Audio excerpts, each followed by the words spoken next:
Welcome to this podcast is making me thirsty, the number one destination for Seinfeld fans.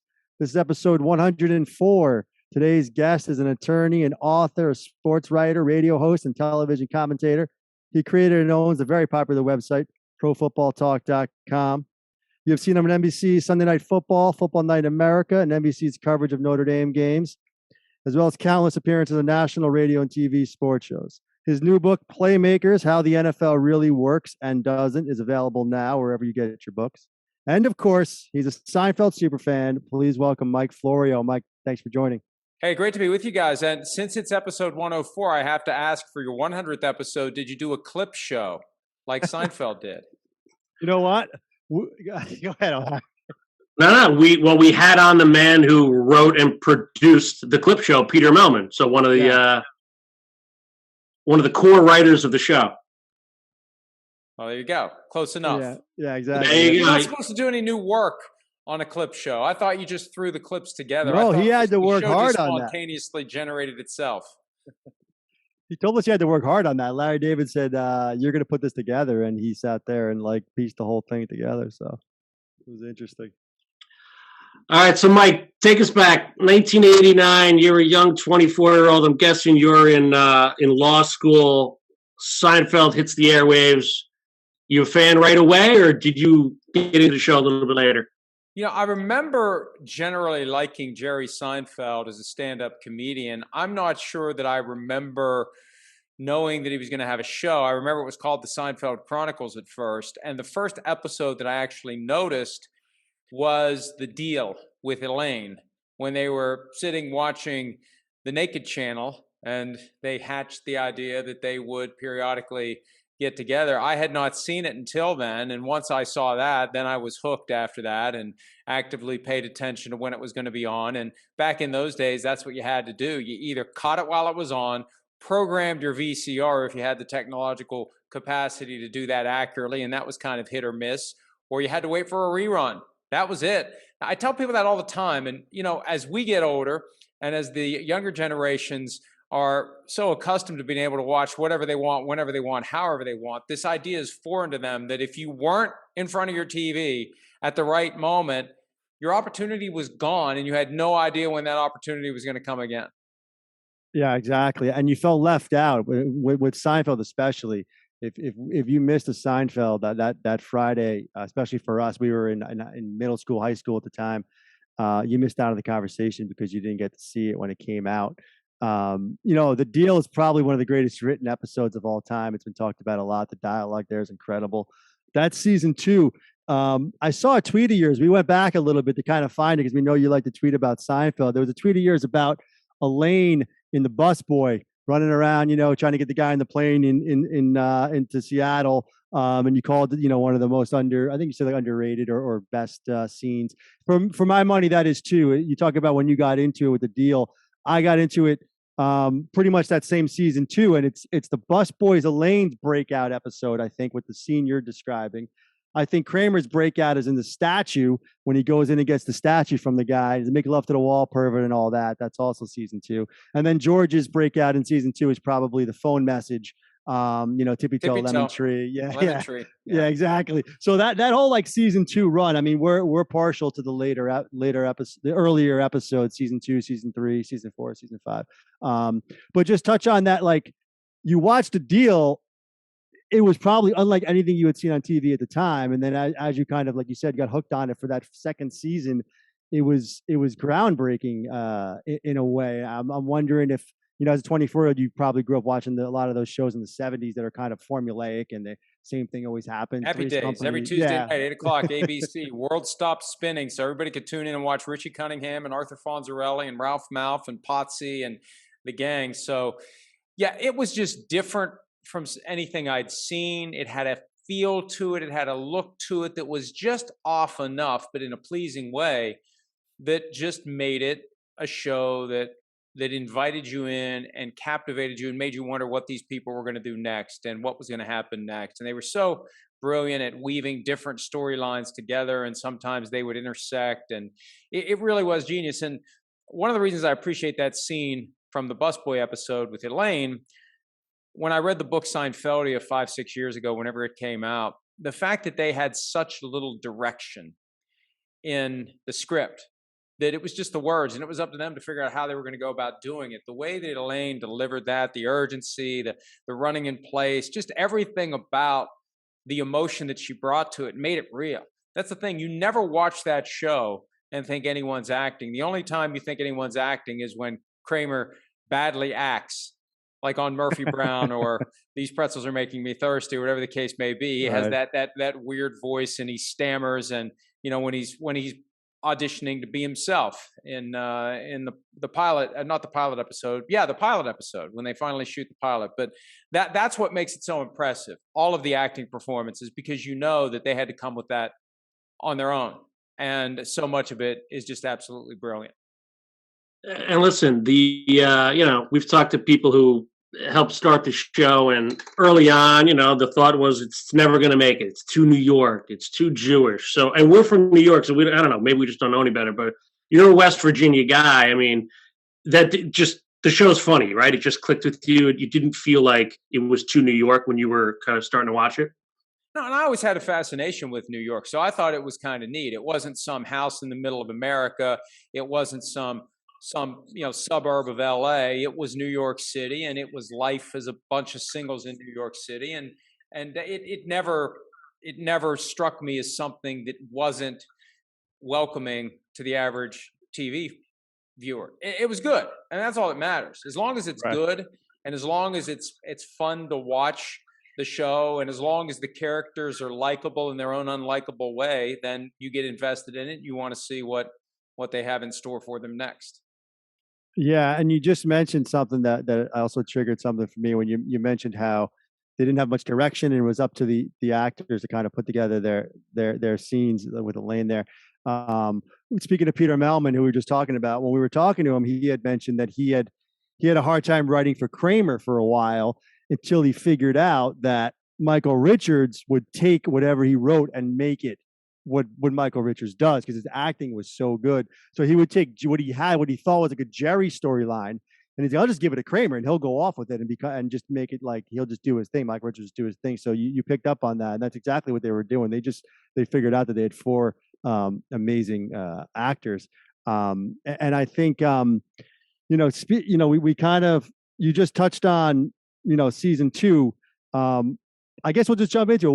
What did you, for us, probably 3 or 5, we kind of go back and forth, but we think season 5 is our favorite, but we like to look at it in seasons rather than like your episodes. We might touch on that too as well, but I'm curious, as a whole, what's your favorite season of the show? Well, I always get the numbers messed up because we can help you there probably. Was so short. Season 4, the season with the arc of the NBC show, because that had so many strange parallels years after the fact for me, when NBC came sniffing around ProFootballTalk.com, and when Rick Cordella, who's now the chief revenue officer of Peacock, approached me about having a partnership with NBC, I did the whole George thing from the pitch meeting, where I said, hey, look, this is my thing, and I'm going to do it my way, and I don't want anyone telling me how to do it differently. And if that's the way it's going to be, we're wasting each other's time. This is the show. That's the show. That was basically the message. And my hope was that he would just leave me alone, because I didn't want to do it. I was very comfortable with where my life was. I was practicing law. I was working on the website. We were making decent money on the website. We were in a nice sweet spot. And when I'm in a comfortable spot, the last thing I want to do is welcome change, because then you potentially turn everything upside down. So I thought that spiel would scare him away. And his answer after I finished my George, this is the show, that's the show, I didn't storm out because we were talking on the phone. He said, I've got no problem with that. And so my reaction was, oh shit, now I got to come up with another way to scare this guy away. I'm sorry, I don't know if your language is PG-13. You can always believe it if you need to. But that was my reaction. And so it took a few more months, and we had some technical issues that resulted in our servers imploding when we hit free agency in the draft in 2009, which caused me to realize it's probably time to get some help. But yeah, it was always kind of funny. My business partner and I laugh about it. At one point, I bought him the DVD set of season 4 just because of that weird parallel that these two slap asses were doing business with NBC, and they had no business doing business with NBC, which just that's why I love that season, and some of the best episodes, in my opinion, come out of that season as well. Sure, yeah. Yeah, I mean, listen, can't argue Contest is in for that, yeah. Contest, the Virgin, the Opera, Cheever Letters, Bubble Boy. I mean, force packed. The Outing the is my Junior Mint. favorite. Yeah, I think The The Outing Outing is is in- my favorite. The moment when George, oh no, and gets up off the couch and runs. I remember watching that with my wife, who was not my wife at the time. That's how long ago it's been, and she was laughing so hard when he does the, do you want to have sex with me right now? Let's go, baby. I remember how humored she was by that, and it's just one of those things that sticks with you 30 years later. So I always, whatever I'm doing, whenever that show, not that now it's on Netflix, so I just watch it whenever I want to, but it was on TBS where it would pop up. If that one was on, that was one of those where I'd stop whatever I was doing and watch the rest of that episode.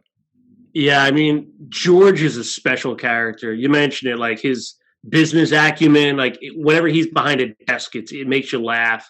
And even the opposite, right? Like people have, the Wall Street Journal, a lot of people have written about like using that mentality even in business, like do the opposite. It's insane, but like George has such a he's probably our favorite. I think probably one of the greatest TV characters ever.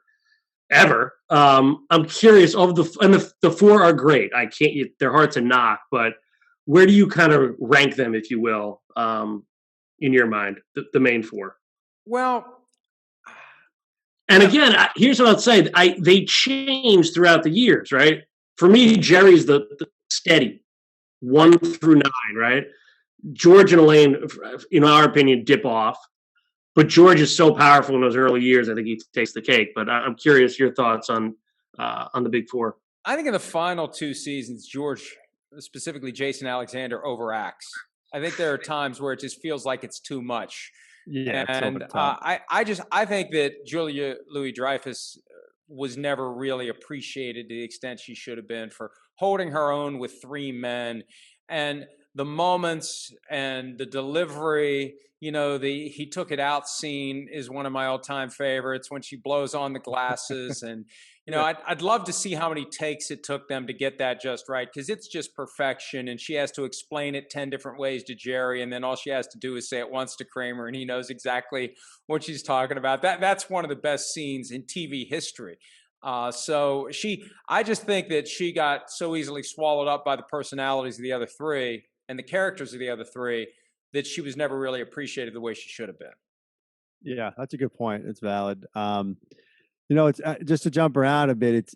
It's we've had a few. I feel like the sports world is the sports media world is in essence almost a small group. Like a lot of you guys know each other. Probably you came up together, you work together, that sort of thing. We've had a few people on from WFAN. We had Steve Summers on, Wade Al Dukes on, a couple other people. But I'm curious because I saw you on Dan Patrick not that long ago, a few days ago, and you slipped in a kibosh. I didn't know if that was a Seinfeld reference specifically, or you just happened to say the word kibosh. But I'm curious if you, how many people in your circle in that sports world, maybe that we know or don't know, that you guys, shooting around having dinner on a Friday night at a steakhouse or something, how many of you are throwing around Seinfeld lines, and who are some we might not know about that are kind of big time Seinfeld fans? Oh, Peter King, without question, is a huge Seinfeld fan, and we will send clips back and forth to each other, or we will break into a dialogue back and forth from one of the episodes. He's very big on the Chinese restaurant episode and Cartwright, and he'll just yell out. And we spent years working together at NBC on Sundays, and he would just yell out, "Cartwright!" And so he's a very, very intense and knowledgeable Seinfeld fan. So that's the thing. It's like rooting for a sports team. It's it gives you a common ground with someone. If you find a Seinfeld fan, you can immediately speak the language, and you can find. And I think it's important in this crazy, messed up society we're in, where people take things way too seriously, and we all go to our separate tribes, and we hate each other. That's a way to find people who are of a common mind to you, and build bridges, because you find a Seinfeld fan and you can start running lines back and forth and having a few laughs and reminiscing, and even now after all these years, it still has that effect on people, and I think that's valuable. Yeah, and it's you mentioned the lines. There's just something about lines. We actually about a year ago we ran a March Madness. We had a panel bracket um, of lines, right? A bracket of 64, and believe it or not, Tony, which one won? It was "Shut Up, You Old Bag," the Rye. I was shocked. Yeah, somehow that won. But, I think it was like an 8 seed. I think it came out as like an 8 seed and won the whole thing. yeah, but I think that's the uniqueness of the show. But you NFL guys like Eisen and Rappaport like always referencing Seinfeld, which it's just we love it. We absolutely love it. But yeah, sports plays a major role in the show, and maybe that's another reason why we kind of embrace it more than usual. But what I find interesting, He's watching the Mets game. He's trying to watch the Mets game. He's got it recorded. First episode. Oh, the Mets really blew it tonight. Talking about what you were talking about before. No one realizes that. If anything happened in the Met game, don't tell me I taped it. Like no one gets that. That's I always forget Kramer had a dog. Yeah, the dog runs in and jumps on George. Yeah. counts for the whole thing. But one of the sports they kind of neglect a little bit is football, and it didn't bother me at the time, but years later, learning that Larry David was such a Jets fan, I was curious that he never kind of implanted that into the show, if you will. He took the high road, I guess, with the Yankees. They were more popular, the mid '90s with the Jets. I mean, I don't know, Brownie Nagel, who are they going to bring on the show, right? But I'm just curious. Well, what are some of your favorite episodes of the sports episodes of Seinfeld? I mean, they did have two memorable football episodes: the Joel Rifkin, Giants game, where my on-air partner Chris Sims, his dad, via NFL Films footage, makes a quick cameo, and Lawrence Taylor has that looks up to the lights when he hears Joel Rifkin on the PA system. So that was pretty good. And then the Super Bowl episode, when Tim Watley got the tickets and then Newman ended up sitting next to Jerry, and that was the whole menage a trois blows up in George's face. I mean, that was a great episode too, but it was so rare that they delved into football. It made those so memorable to me because I'm a huge football fan, and anytime my favorite TV show would talk about football, I thought that was great. And there is an error in the Super Bowl episode, the label maker episode, because Jerry says when he's talking about what to do with the Super Bowl tickets, Kramer only likes Canadian football. But Kramer did go to the Giants game in the early right. So good that's point. A flaw that still bugs me to this day. He also watches Canadian Parliament on C-SPAN. Yeah, the thing about Canada, Kramer. That's interesting. Well, they do. Unless Kramer just wanted the free ticket, who knows? Maybe Kramer does likes an adventure. But they did do the OJ thing, and it's funny. I really liked where you're coming from earlier about having to be there to watch it, and that whole kind of era and generation of TV and the show, as you mentioned earlier. The first episode is, if you know what happened in the Met game, don't tell me I taped it. And the last episode is the cell phone walk and talk. So it pretty much it ends the entire era of that time frame in our lives, technology wise, from a VCR to a cell phone, and then the show's off the air, right? So it kind of captures it all. And it really, takes all the main things from the '90s, the OJ stuff, the JFK movie with Keith Hernandez. Maybe you could speak to that just from. I mean, you're a few years older than us, so you have probably even a better perspective of it. But just like, as you mentioned earlier, people just don't get what it was like to kind of, not only as a fan watching the show, but what the show represents as far as the era goes, as far as like, that '90s era of what was going on in pop culture, social, that sort of thing. What those four people were doing in New York City kind of stuff. And they're around your age too, so you probably really related to them.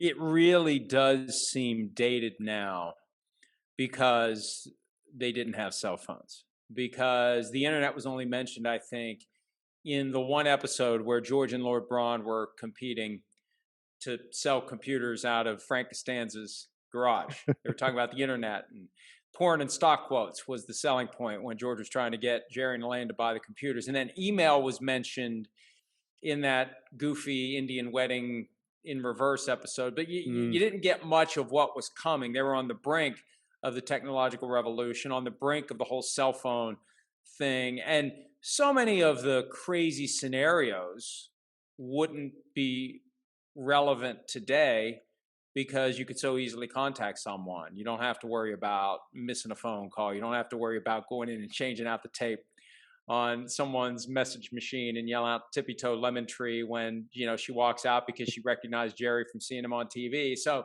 yeah, it still would have been brilliant in any era, but it would have been so different today than it was in the 90s. And it's a great snapshot of that decade. It really is. And I never really think of it that way, just because I still enjoy watching it. And Right. I don't think to myself, wow, this is so dated, this is so ridiculous. I just accept the fact that it was made at a certain time, and I just enjoy it for what it is.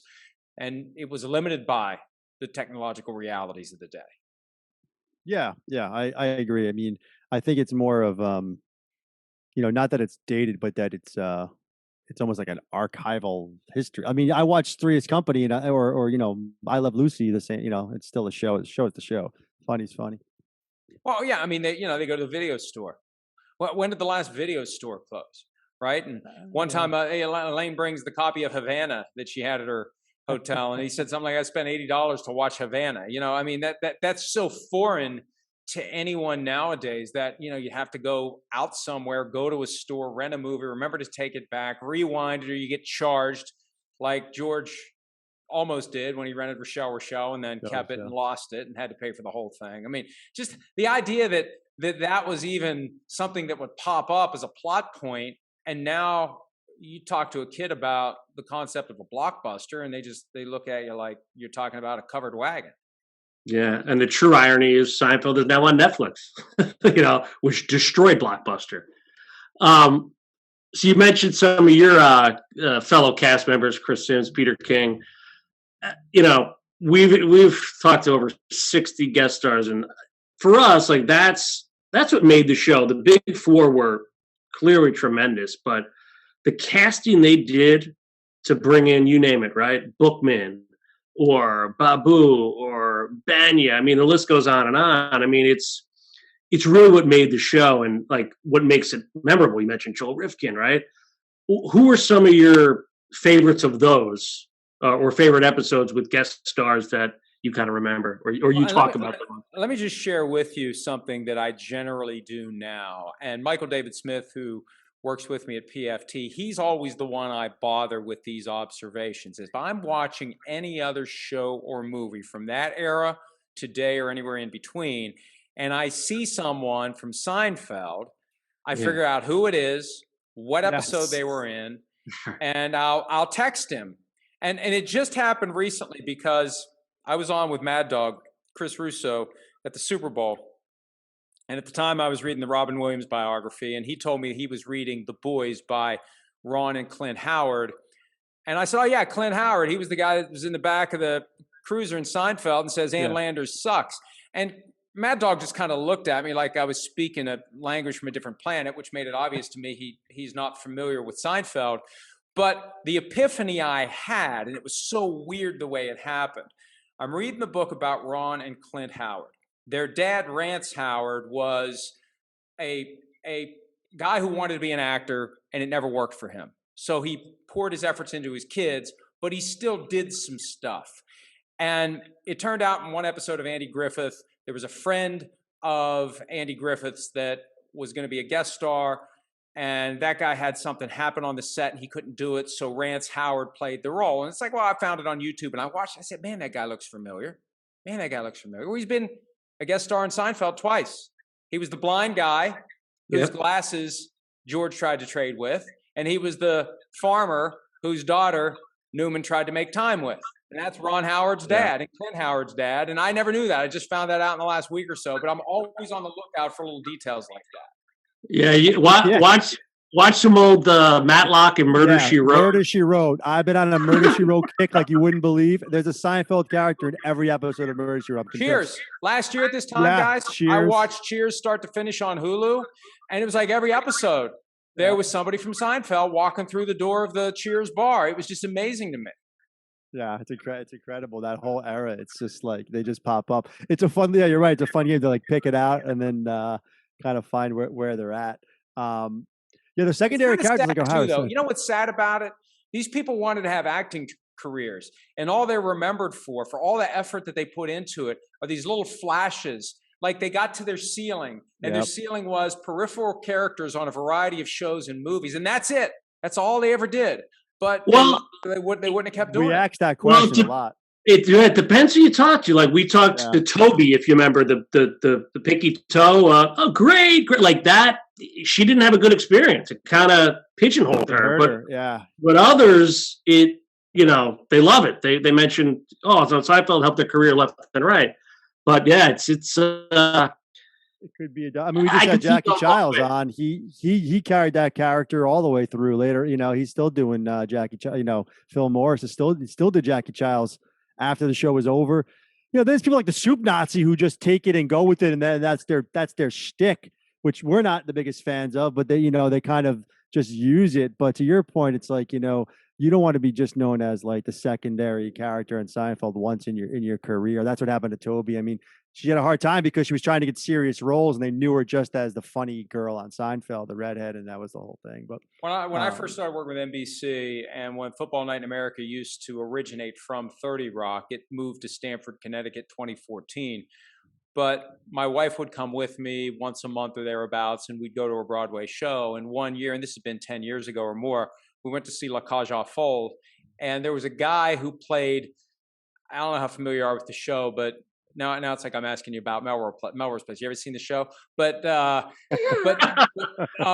in the show, there's a straight-laced conservative senator who's the father of one of the two kids, and the parents of the other kid that get together are one's a drag queen and the other's gay, and that's the whole cultural thing that this ultra right-wing senator is looking down on this. But anyway, as the show was going on, I'm thinking, man, that guy looks familiar. Why does that guy look so familiar? And it was driving me crazy. And it ended up being the guy that George slipped a Mickey when George left Rick Barr Properties and came back. And at the end of the show, he got drink up. And that was him. And it drove me nuts until I figured out who it was. So they don't just pop up on other TV shows. They pop up if you go to a Broadway show. You never know if you're going to see one of them. How you blew that McConnell deal, I'll never know. Yeah, no, we had him on. We talked to him as well. We had him on the show. Yeah. He was great. So, hey, Mike, tell us. I've heard about the book, but tell us a little. We always have parallels between Seinfeld and sports, and we love the show, but we're also critical of the show, right? We're fair analysts, just like you are with the NFL. Any tidbits from the book you could talk us through? Well, and just big picture, because I get this question from people all the time, because I am very critical of the NFL when I think the NFL needs to be criticized. And people will say to me, well, why do you cover the NFL if you hate the NFL? It's like, I don't hate the NFL. I grew up in the 70s, and I was indoctrinated into football, not by Madden, because there was no Madden at the time. NFL Films was the primary vehicle for getting kids really interested in the NFL, because you didn't get the saturation of games that you now have. You maybe saw 2 or 3 on a Sunday afternoon. There was no Sunday night. Thursday night only happened during the World Series when they didn't want to have a Monday night game up against the World Series, so they moved it to Thursday. It was otherwise Monday night, Sunday afternoon, and that's it. And NFL Films, whether it was the Game of the Week or Football Follies or whatever they put together. And they did too good of a job with the mythology of the NFL, because for a kid like me who was 7, 8, 9 years old back in the early 70s, you have an idealized vision of what it is. And so now that I cover it, and now that I scrutinize it, now that I know the people who are the stewards of the game, if I see them behaving in a way that I don't think lives up to that standard that they baked into my brain, that they brainwashed into me when I was 7, 8, 9 years old, it pisses me off. And so they can only blame themselves. Because, and I've said this time and again recently, because there's been a lot of controversies in the past several weeks that have really dusted this off for me. But it's like, folks, you created this monster back in 1974 with your NFL Films shows aimed at getting me sucked in. I have a view of what the NFL should be. And if it falls short of that, I'm going to say so. Because it should be better than it is. They should do things better than they do. And the big picture in the book, and it's structured so that it looks back at 20 years of specific incidents, controversies, scandals, etc. And through that trip down memory lane, I try to draw out the lessons that here's a way the NFL could do something better. Here's a way maybe they want to change. Here's a way they handled something well. Here's a way they handled something not too well. Here's something they care about that they should. Here's something they care about that they shouldn't. I mean, they continue to care about whether or not guys smoke pot on their own time. It's ridiculous. It's outdated. It's asinine, but they still care about it, and they'll still discipline you for it. Now, it's harder to get suspended than ever before, but they shouldn't care about it at all, especially since it's been proven to help guys deal with pain, and it's far safer than the narcotics that they have guys take. So I'll criticize what needs to be criticized, and in Playmakers, you will see plenty of things. And if you've followed the NFL closely or just casually over the last 20 years, you'll learn a lot. You'll relearn things. You'll learn details about scandals that happened that maybe you never even knew. And my editor, Ben Adams, challenged me to try to get some new information that had never before been reported. And I told him it's going to be hard because, number one, the media is saturating that space. There aren't many details that don't get learned at the time the story is unfolding before our eyes. And for some of this stuff, I'm going back 10 or 15 years. So, but I took the challenge and I tried to find some new stuff that that pushes the ball forward a little bit. Not a lot, but enough that I was proud of the fact that I tried and that I hit some pay dirt. Totally appreciate that. And I think the parallels I'm making here, kind of with Seinfeld and the NFL, is ratings, right? We could say what we want. It's saturated. It's, for me, turning into the NBA. It's on every night. It's too much, but the numbers are there. Whether we like it or not, right? Even as TV ratings diminish, sports ratings, are holding steady, especially the NFL. And then on the flip side, I go back to seasons 8 and 9 in Seinfeld, which we're very critical of as well. But the ratings were through the roof, 35 million, So it's like you could be critical of it, but people were still watching. But I still think they need people. They need people like us, Mike, to kind of draw that fine line and just make sure like it's not what it was, and kind of poke holes where they can improve. I can't help but wonder whether there wouldn't have been a 9th season of Seinfeld if social media were around back in the mid to late 90s, because I think Jerry was always very sensitive to how the show was perceived. And maybe it's better than it is bad that he didn't have real-time feedback, because he would have been tormented by. You're right. Right. That's a really good point. Overly influenced by the critics who knew their stuff, and it was obvious that they were savvy about the show. Because I started to get, it really, for me, it kind of started to dip in 7. But 8 was like, well, I love this show and I got to see it through, and it's appointment viewing on Thursday nights. And it's not like there's anything else on right now that I really like to watch, so I'm going to keep watching it. But I really do wonder whether they would have done 9 if they would have been more aware of the reaction of the hardcore fans to season 8.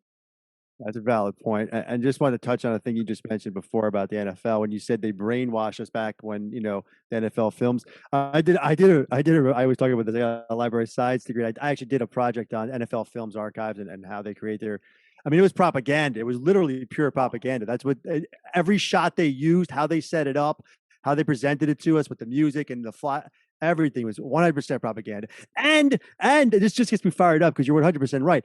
And they brainwashed those players that were watching it as kids when they became football players to do the things they were doing. They were telling them, no, don't do it anymore. Wait a minute. We just showed you a highlight of the biggest hits in the world, and you've been practicing this your whole entire life. Now you're at the pinnacle of your game, but now you have to hold back and you can't touch the quarterback. Like, what? How are you doing this to these people? I don't know. It just gets me fired up. It's hard. It's hard to watch. People get brainwashed in a lot of ways. And, the scouting combine, which is currently happening now, we interviewed a bunch of the kids who are there, and they're all conditioned. When you try to ask them, what team would you like to play for? Because they all have a favorite team. Well, I'm just happy to be here, and I'll be happy to be drafted by whoever drafts me. Would you like to play with Tom Brady if he's not really retired? Well, I'll play with anybody. And a lot of it's their agents telling them this is what you want to say, right. But they're so wired to believe this whole thing is an honor and a privilege, and it's not. I'm a big proponent of having no draft whatsoever. I think it's un-American to say to a kid in any industry, hey, you want to come work here? We got 32 companies in this industry. We're going to decide where you work. You don't get to decide where you go. We're going to decide where you go. There's no other industry in America other than pro sports that does it that way. And it first dawned on me 11 years ago that there's something not right about this. And one of my crusades, and it's funny, sometimes people get pissed off at me, but I really don't care. I've tried to get one at a time people to understand that, if a kid grows up in Pittsburgh and wants to stay in Pittsburgh where his family and his friends are, but he got drafted by the Seattle Seahawks, he shouldn't have to go. He should be able to go where he wants to go, and it should be up to the Steelers whether or not they want to sign him and whether he wants to sign there, like it is in any other industry. Right. And that's the 100%. incentive to not be dysfunctional. Because right now, if you're the most dysfunctional team in the NFL, your reward is you get dibs on the best player. I think that you remove that, and everyone has an incentive to not be a mess of a team. And if you are a mess, you're going to continue to be a mess until you break out of it. So anyway, that's one of my soapbox items that I. Yeah, that's a tough one. I mean, if you think about Western Pennsylvania, I guess they would have had Marino, Montana, everybody, right? But well, they could have Marino, and they passed on him because they thought Bradshaw still had gas in the tank, and he ended up playing one more game in his career after they passed on Marino. Well, yeah, I mean, please, the Jets got Ken O'Brien, but I mean, you talk about it, it's about the money, right? George Young used to say, when they say it's not about the money, it's about the money. But when does it stop? Like, listen, it's not going to last forever, this gravy train, right? There's going to come a point, all the concussion stuff. I'm just curious. No, I know you don't keep rolling. The concussion stuff's gone. It's over. It's done.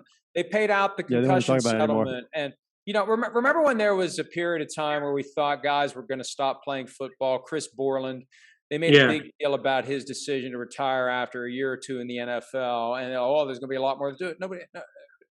Nobody's done it. Nobody's done it. And guys keep playing. And now everyone knows the risks. The whole foundation of the concussion litigation was the NFL failed to inform them of the risks they were taking, covered up the severity of the not just the concussions, but the subconcussive hits from just the repetitive trauma, banging against each other at the line of scrimmage. But guys keep playing. Guys keep playing. So I think that it's here to stay, and it's going to be fueled by the ongoing explosion in legalized gambling. I think 17 games in the regular season is a stopover to 18. I think there's going to be more teams. Hopefully I'll be alive to see it happen. I think 32 is eventually going to become 40. And I think they're eventually going to be playing, sooner than eventually, they're going to be playing games on Tuesday and Wednesday nights. Because here's the key. The moment the technology is fully deployed in an affordable way, so that when you take this device and you're able, whether it's this, whether it's your smart TV, whether it's anything where you're watching a game, when you see on your screen in real time what's happening at the stadium with no lag, and that technology exists. I mean, I'm connected to Stamford, Connecticut every day from the studio above my house with a real-time, no-delay link. It's out there. It's just a matter of making it affordable and making it widespread. Once it's there, you're going to see people betting on every play, on every drive. Is it a run or a pass? Is it over under 5.5 yards? There's going to be a full array. Like the felt on a craps table. There's going to be a full array of props on every play, and it's a buck here and a buck there. That's what's going to make the. But that's not fandom. That's not fandom. That's just degenerates, right? Like, what's fantasy football though? I agree. I think fantasy football has ruined the sport, quite frankly. I'm out of it. You're rooting for players, not teams. It's right. a whole. It screws up your rooting interest. I remember when I first played in 1990. Who were you, a West Virginia guy? What was your team growing up? Well, it's a long story. I'm a contrarian, so I grew up 60 miles from Pittsburgh, but I didn't want to be a Steelers fan because everybody in town was a Steelers fan, so I became a Vikings fan. So I got to watch the Vikings lose 3 Super Bowls, and my friends celebrate 4 Super Bowl wins by the Steelers. But that's fine because that unrequited feeling of fandom not resulting in the ultimate prize probably kept me interested in football long enough to lead to this business. Because I was a big baseball fan too, but you know what? The Pirates won the World Series in 1979, so I didn't stick with it the way I stuck with football, just because I got that deep-seated disappointment of all those years where the Vikings were good but not good enough, and that's what 20, 30 years later carried me into this business. So it's just crazy how stuff like that happens. Yeah, once you get your championship, your rooting interests kind of start to wane, I found anyway. But except if you're an Eagles fan. Eagles fans have gotten even crazier since they got one. It's amazing. They're more desperate to get the second one than they were to get the first one. I'm a Cowboy fan, so I'll stop on the Eagles. I'm like you. I'm in New York, but I became a Cowboy fan because I didn't want to be a Giant or Jet fan, so I went with the Cowboys. But just to kind of, it's a bad segue, but bring it back to Seinfeld a bit here while we still got you. You know, you mentioned the deal. Curious if you have a top 3 or a top 5, or if there's other ones that kind of pop out to you as far as episodes go that really maybe some deep cuts that aren't thought of at the top by some fans. But we found, interestingly enough, doing this podcast, I've been shocked, absolutely shocked by how many fans on Twitter and things like this are fans of 8 and 9 and not of 2, 3, 4, 5. I just blew me away. I just was expecting it to be everyone kind of on the same page, but I'm sensing you're more of a 2 through 5 fan. So maybe some of yours will be kind of a bit more deep cuts. Well, The Outing definitely is my favorite, without question. And I don't even know what counts as a deep cut because I just know all of them. Right. Audrey with the nose job and the line from Kramer, "You got butchered," is just beautiful and perfect, and I love that episode so much. Just because that's when we first understand who Kramer really is going to be. The guy who will always say whatever is on his mind, and just that look, "You got butchered." And we laugh about that from time to time when it comes to NFL surgeries because every surgery is a success. Every player is ahead of schedule. I just sent that clip, "You got butchered," to somebody because I can't remember which player it was, but he had surgery and it was a success. So yeah, no way, they never say "you got butchered." I really do like, and I think this is probably season 8, even though I said earlier that if Jerry had been privy to the reaction to season 8, he wouldn't have done season 9. I really love the Kenny Rogers roaster episode. That for what, I don't know why, but I've just always enjoyed that one. The bad chicken mess you up, and the whole thing with the changing apartments, and the changing apartments is good. Jerry acting like Kramer and Kramer acting like Jerry, and it really wasn't well done. They did not act well as each other, and maybe that was intended. But that whole episode, start to finish, is just one that, and maybe I liked it so much because it came at a time where I felt like they were kind of dipping. Or the Larry King thing, doesn't every show start to, doesn't it go down? They were kind of going down, so maybe that one popped up for me and made me like it even more because I wasn't expecting much then. Yeah, and speaking of Larry King, I think you were a little critical of Jerry on Twitter during the whole when Larry King passed away. Are you a Jerry Seinfeld fan? Oh, I think Jerry's great, but I mean he was being that clip. Yeah, he was pissed. He was pissed, and he didn't let it go. And and hey, Larry King was factually wrong, but you can tell there's a fire in Jerry that fueled everything he ever did, and he conceals that because it's not good for business to openly be as driven and motivated and competitive as he was. But anything I've read about how he researched and performed as a comedian, and he had a very clinical and strategic way of going about it. This guy is kind of a comedy scientist, and you don't reach the level of success in any field if you aren't an asshole to a certain extent, because that asshole quality is what drives you. It's what gets you to stay up late. It's what gets you to not take an afternoon off. It's what gets you to focus on your work when there's other distractions. That desire to win, that desire to do well, that desire to have your work stand up favorably in comparison to others, that element that may make you a little pissy at times when you think somebody doesn't properly understand what you've done and you're being disrespected, and it comes out and it flashes. It's understandable. He's never going to be as great as he was, and that show's never going to be as good as it was if he didn't have a little of that in him. And I can speak to that because I got a lot of it in me. Yeah, your story you told about the head of Peacock now, and you went in and you said that's the show. Like, that actually came from Jerry. Like, we had one of the original writers on, and they wouldn't let Larry in the office with the NBC execs because he went too nuts. Jerry went in and told them, like, this is the show. Leave us alone. And he was steadfast and, like, just to your point, really disciplined. And that's why the show took off, because of that. So, and I'm curious, we haven't talked about Larry much, but, Curb Your Enthusiasm, people love, but where do you kind of put that next to Seinfeld? Do you enjoy it? Do you compare them at all? Like, where do you kind of place Curb in the kind of sitcom pantheon, if you will. It's in a different bucket because it's Seinfeld without the restrictor plate, I guess. Right. To Yeah. use a NASCAR term. It's what Seinfeld would have been if Seinfeld had been on HBO. And it's just raunchy enough, it's just inappropriate enough. And it really makes me wish Larry David had just played George Costanza, although I don't think the show would have worked because I don't think the world was ready for Larry David.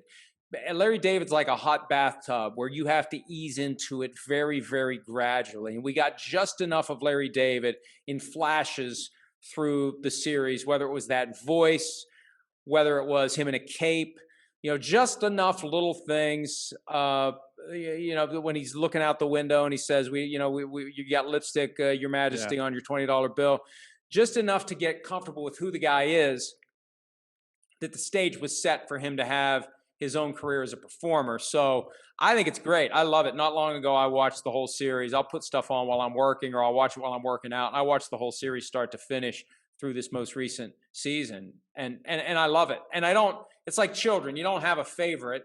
You view them separately. And for me, it's Seinfeld, Curb, and The Office. Those are my three favorite series. And I really don't rank them among, once you're in that category of one of my all-time favorites, I'm not going to try to say, well, I like this one a little bit more than the other. I like them all the same, or they wouldn't be in that category.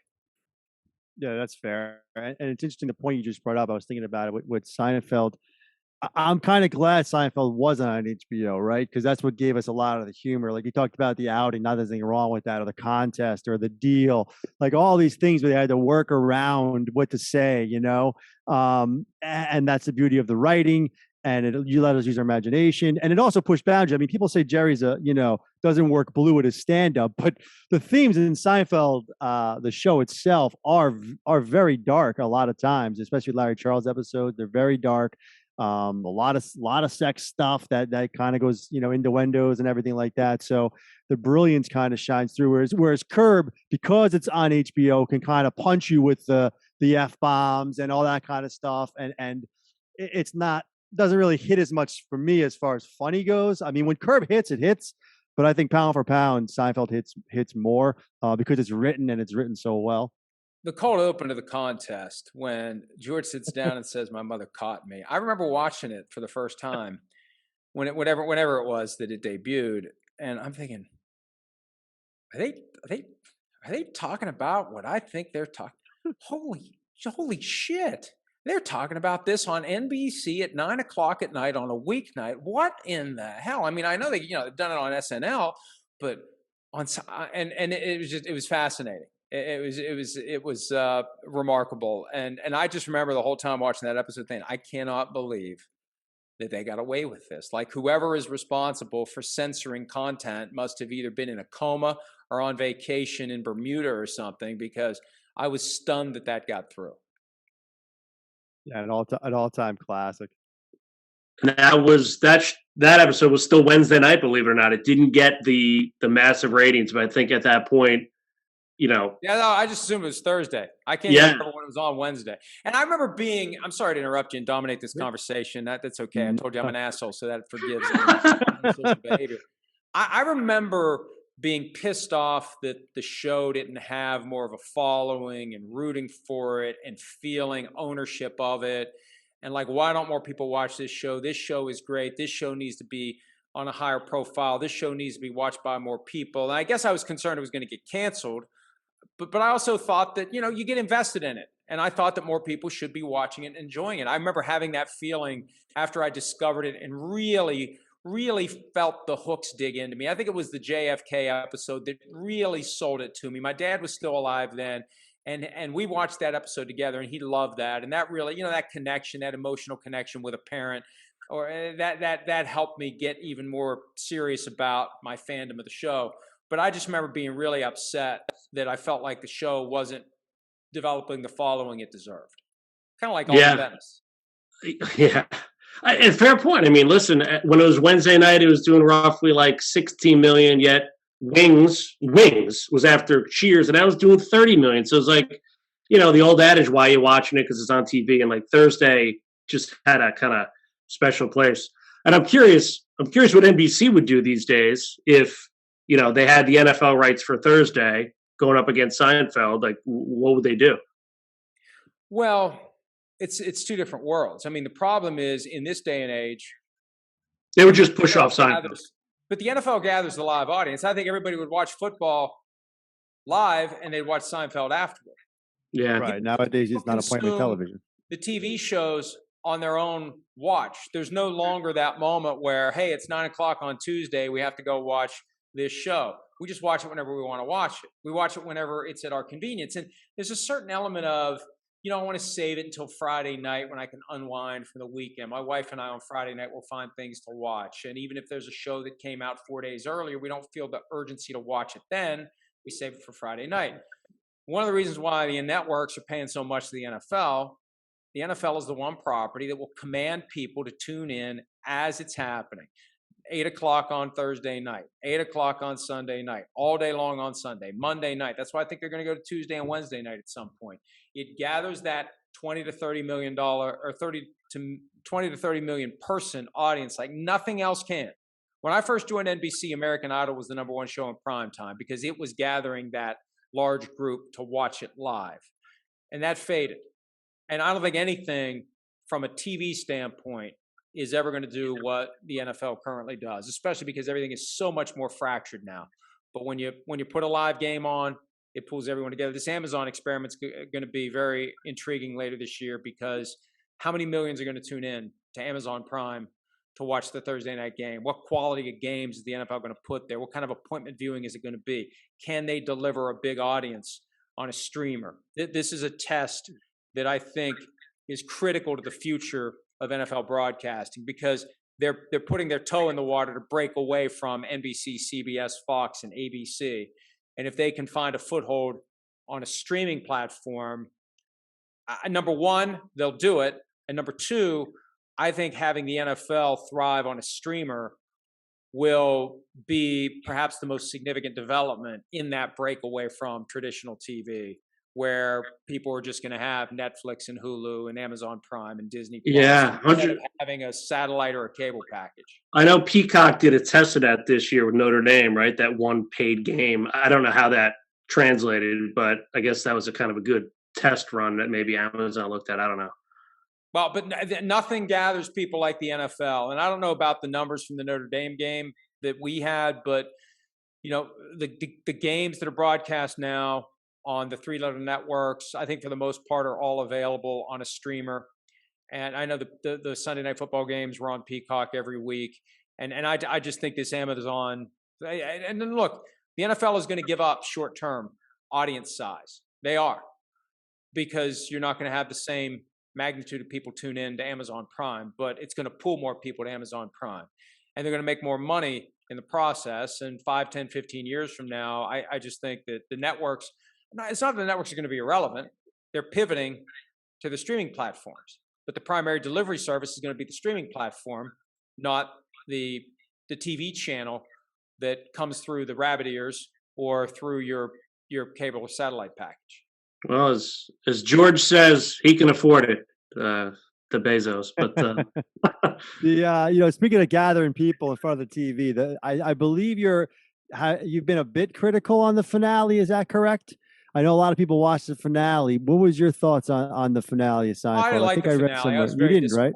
I was very disappointed by the finale. They tried to do too much, and it was just ridiculously over the top. And as a practicing lawyer, the idea that and I know that they're not trying to be realistic from a legal standpoint, but the idea that a prosecutor would bring an elephant gun to something that a mousetrap would be sufficient for was ridiculous to me. It was a low-level crime, and I think they wanted to comment and be self-aware on what jerks they were and how selfish they were, and this is the ultimate epitome of their selfishness, that they'd laugh and point at a fat guy who was getting robbed instead of help him out and actually get prosecuted for it and go to jail.